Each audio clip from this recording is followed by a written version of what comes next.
धन धन सतगुरु तेरा ही आसरा जी।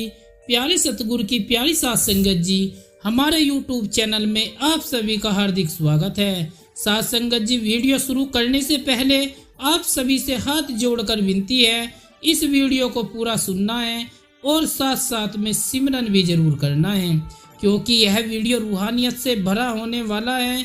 साथ संगत जी, जैसा कि आप सभी ने सुना होगा कि हजूर पिताजी एक पकड़ी का जिक्र अक्सर किया करते हैं। 63 साल पहले जब बेपरवाह मस्ताना जी महाराज दिल्ली में सत्संग करने जा रहे थे, तब रोहतक के सुनारिया के पास जाते ही बेपरवाह जी के एक सेवादार की पगड़ी कहीं पर गुम हो गई थी। यह बात बिल्कुल सत्य है। तब बेपरवाह मस्ताना जी महाराज ने साथ संगत के सामने बहुत बड़े वचन किए थे।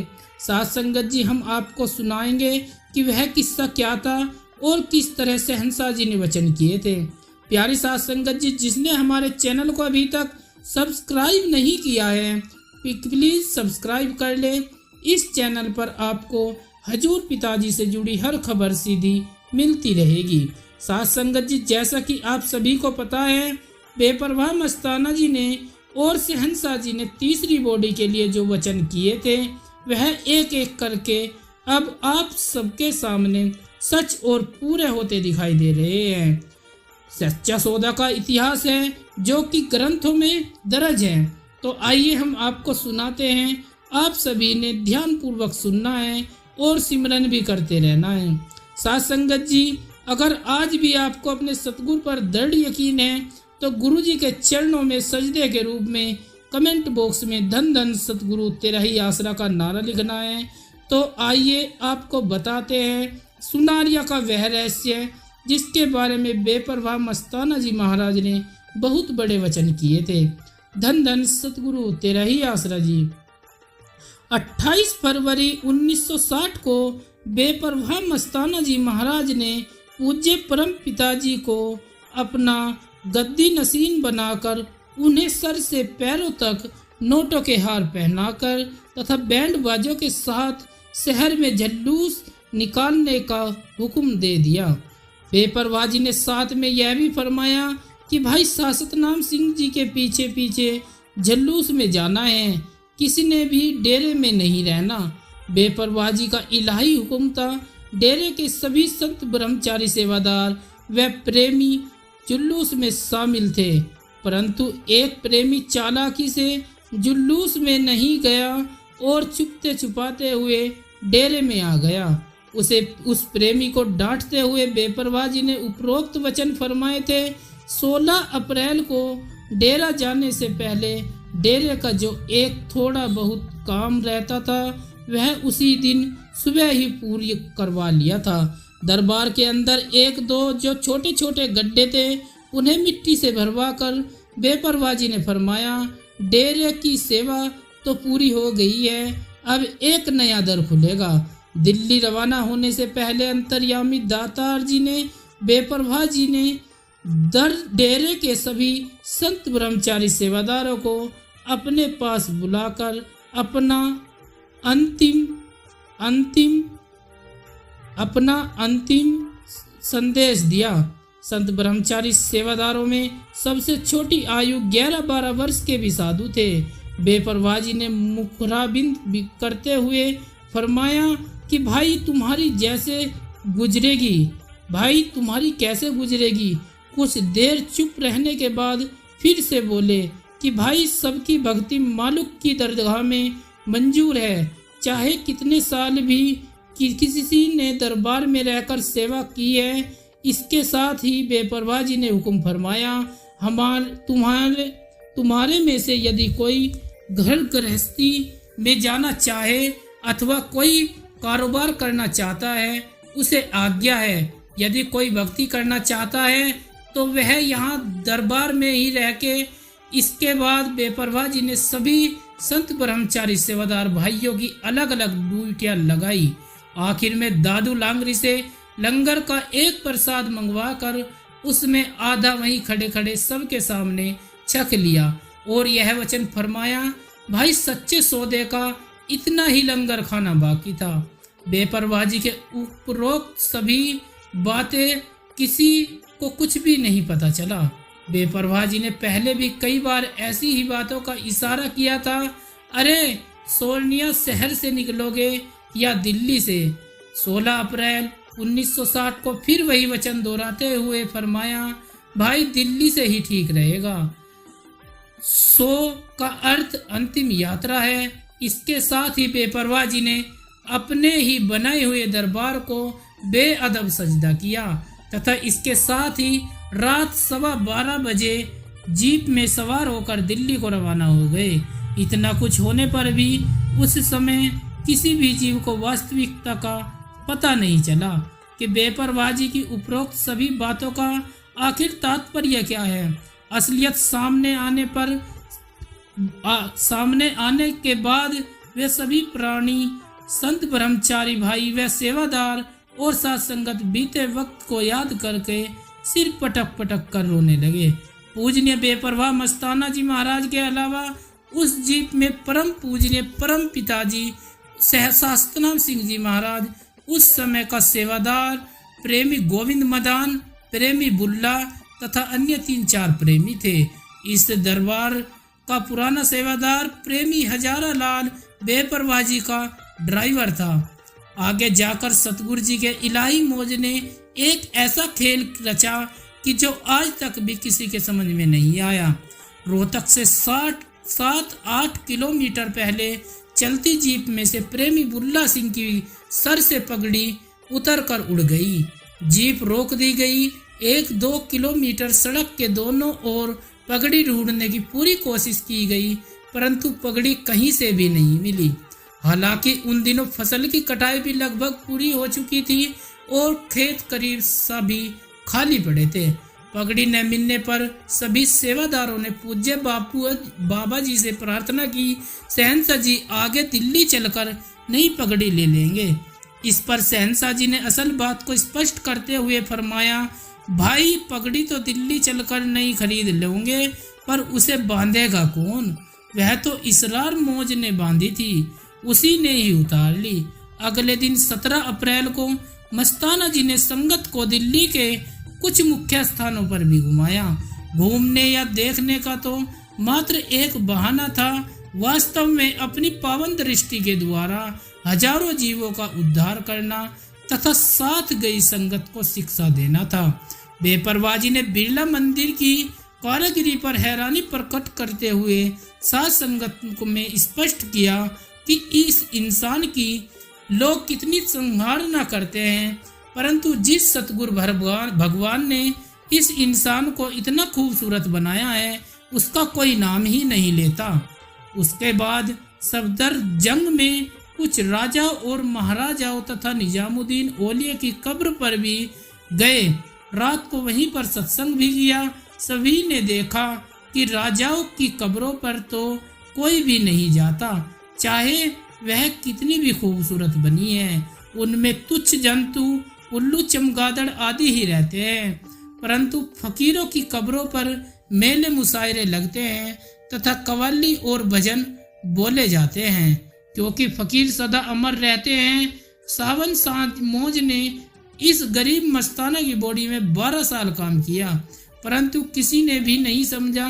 कुछ जीवों ने पूज्य बापू जी से नामदान के लिए प्रार्थना की तो अपने स्पष्ट शब्दों में फरमाया, भाई नाम शब्द शास्त्रनाम जी की बॉडी में बैठ कर देंगे।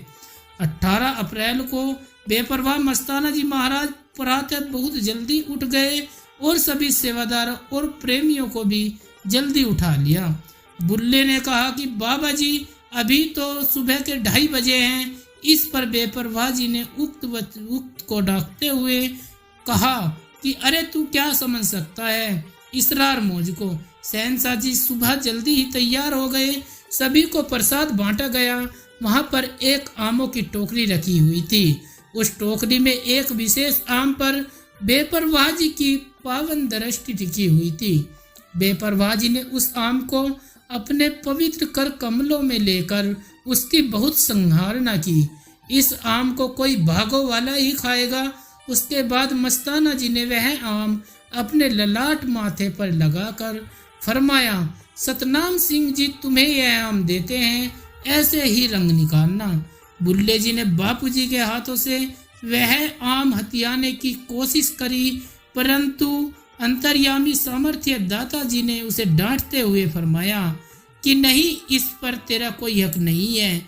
इसे लेने का हक सिर्फ सतनाम सिंह जी को ही है कि वह आम जितना बाहर से देखने में सुंदर लगता था, उससे कई ज्यादा अंदर से सुंदर तथा रस भरपूर था। कुल मालिक के खेल स्वयं मालिक ही जानता है।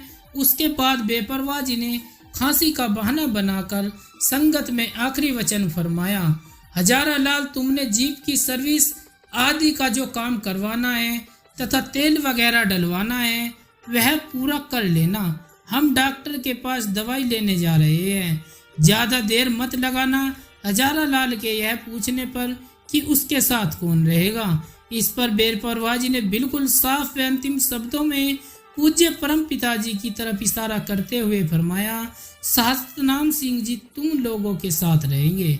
बेपरवाह जी वहाँ के एक प्रेमी की कार में बैठकर पहाड़गंज में एक डॉक्टर की दुकान पर चले गए।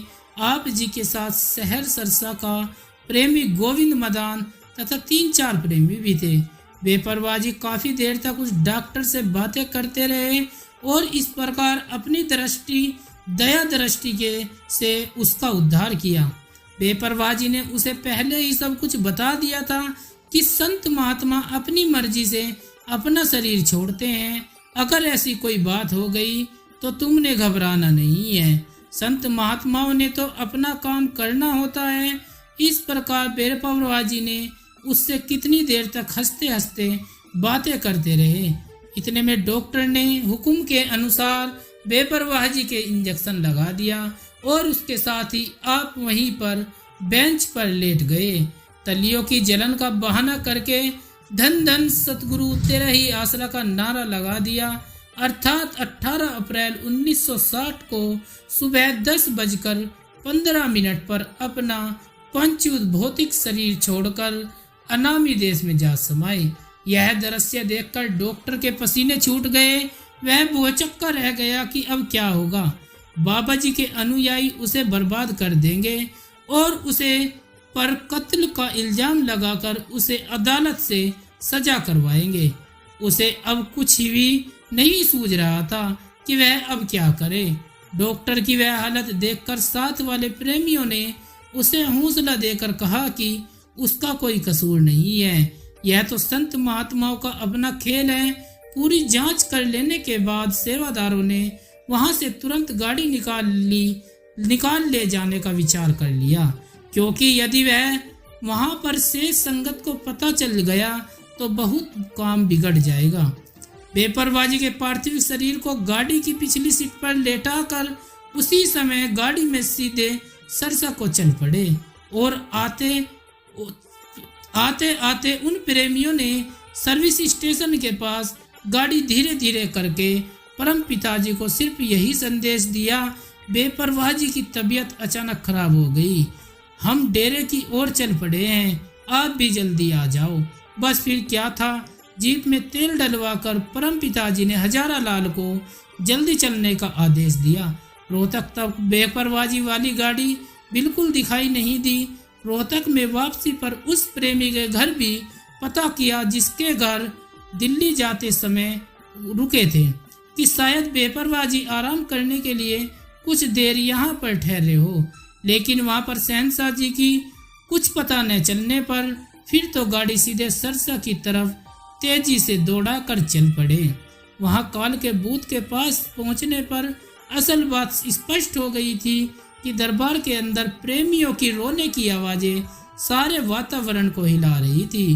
पूज्य परम पिताजी ने प्रेमी हजारा लाल को फरमाया, हजारा लाल वही कुछ हो गया है जिसका शक था। कल मालिक की इस कहानी में बहुत बड़ा राज था, इसलिए बेपरवाह मस्तान जी ने चोला बदलने से कुछ महीने पहले सब कुछ स्पष्ट कर दिया था। इस बॉडी का हुक्म नहीं लगा कब छोड़ना है, सोहरानिया से निकाल लेंगे या दिल्ली से ही ठीक रहेगा आदि यह स्पष्ट चाह रहे थे कि यह तो कुल मालिक का ही राज है। वास्तव में देखा जाए तो यदि बेपरवाह जी यहाँ डेरे में रहते हुए अपना चोला बदल दे डेरे के संत ब्रह्मचारी सेवादार भाइयों को संभालना मुश्किल हो जाता। वे दीवारों से सिर पटक पटक कर मर जाते। दूसरी बात, परम पिताजी को बेपरवाही ने जानबूझकर खुद मौके पर अपने साथ नहीं लिया था, क्योंकि पूज्य परम पिताजी ने अपने मुरीद मुर्शिद के अंतिम समय को सहन नहीं कर पाएंगे, इसलिए उन्हें जीप में हजारा लाल के साथ सर्विस करवाने के लिए भेज दिया था। वह काम तो हजारा लाल अकेला भी करवा सकता था, लेकिन कुल मालिक को यही स्वीकार था। 18 अप्रैल सन 1960 को बेपरवाह वाली दो जहान के चोला बदलने के बाद जो कुछ भी यहाँ दरबार में हुआ उसे यहाँ दोहराने की आवश्यकता नहीं है। जो कुछ यहाँ होना था उसके बारे में बेपरवाह जी ने पहले ही साथ संगत को सचेत कर दिया था और हुआ भी वही सब कुछ जैसे बेपरवाह जी ने वचन फरमाए थे। संत महात्माओं के वचन अटल होते हैं। बेपरवाह जी के हुक्म अनुसार पूज्य परम पिता सतनाम सिंह जी महाराज सर्व सामर्थ्य दातार जी ने सारी साथ संगत को सहारा दिया तथा अपना पूरा आशीर्वाद देकर डोली हुई साथ संगत को संभाल लिया।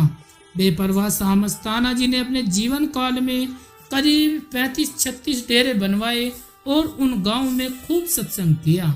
बेपरवाह मस्ताना जी ने अनगिनत जीवों को नाम की दात बख्शकर भव सागर से पार किया तथा अन्य हजारों जीवों को अपने अपार दर्शन व पवित्र वचनों द्वारा उद्धार किया। डेरा सच्चा सौदा दरबार की नींव बेपरवाह सतनाम सिंह जी महाराज ने 29 अप्रैल 1948 को अपने पवित्र कर कमलों के द्वारा कच्ची ईंटों से उन्हीं के वचनों से पूजनीय परम पिता सतनाम सिंह जी महाराज द्वारा किया पर रहमत व उनके हुक्म अनुसार द्वारा आज वही शाही दरबार अपनी उन्नति बुलंदियों की तरफ बिल्कुल बहुत तेजी से बढ़ रहा है। धन धन सतगुरु तेरा ही आसरा जी। प्यारी साथ संगत जी, जिसने हमारे चैनल को अभी तक सब्सक्राइब नहीं किया है प्लीज सब्सक्राइब कर ले, जिससे हजूर पिताजी से जुड़ी हर खबर आपको मिलती रहे जी। धन धन सतगुरु तेरा ही आसरा जी।